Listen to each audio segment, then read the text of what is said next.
Okay, guys. Negative and zero exponents. Guys, a couple of things that I want to talk about before we look at these specific examples. Okay? I want to talk about 0 first as an exponent. Let's do 4 to the 5th over 4 to the 5th, right? What do our rules say about exponents when we are dividing? Tut? We have to subtract the exponents. So when I subtract 5 from 5, what do I get? I get 0, so 4 to the 0. But now I want to ask another question. Nicholas, what does a number divided by itself equal? It equals 1, right? So 12 over 12 equals 1, right? 15 over 15 equals 1. Alex over Alex equals 1. Okay? Anything over itself equals 1. So 4 to the 5th over 4 to the 5th also equals 1, right? That means that 4 to the 0 equals 1. Anything to the 0 equals 1. Fritz to the 0 equals 1. Because it means Fritz divided by Fritz. Okay?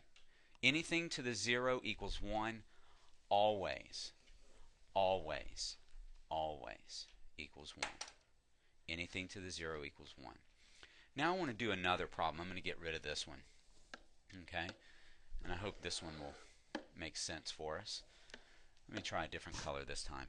Guys, I'm going to go with 7 to the 1st over 7 to the 4th. Now I'm going to go back to the rule that I started with just a moment ago.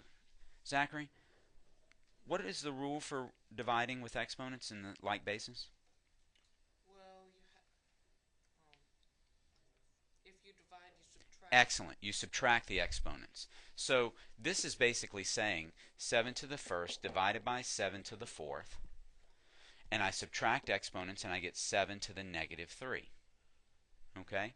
Everybody happy with that? 1 minus 4 is negative 3. But let me show you something, what it's talking about here. Which one has more, top or bottom? Justin? Bottom has more. How many more? 3, right? So it's saying this, 7 over 7 times 7 times 7 times 7, right? I cross out the 7's. What does that leave me on top, Simon? It leaves me a 1. Good. What does that leave me on the bottom? How do I simplify what's on the bottom? I don't have to multiply it out. What do I get on the bottom, Kai?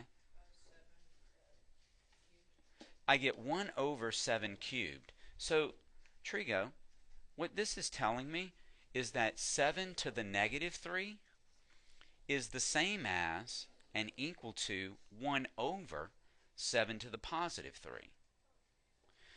So the negative sign in front of an exponent, and you need to be very clear, Alex, with me on this, so I need to have your eyes. A negative sign in front of an exponent does not mean the number is negative at all. It does not mean that the value of the entire number is negative. What it's saying is, I'm on the wrong side of the fraction bar. I need you to put me on the right side of the fraction bar. That's what it's telling you. It's a big red flag saying, hey, I'm on the wrong side of the fraction bar. Please put me on the other side. Okay? So if you look at this one, it says 7 to the negative 3 over 1. What it's saying to you is, because my exponent is negative, please put me on the other side.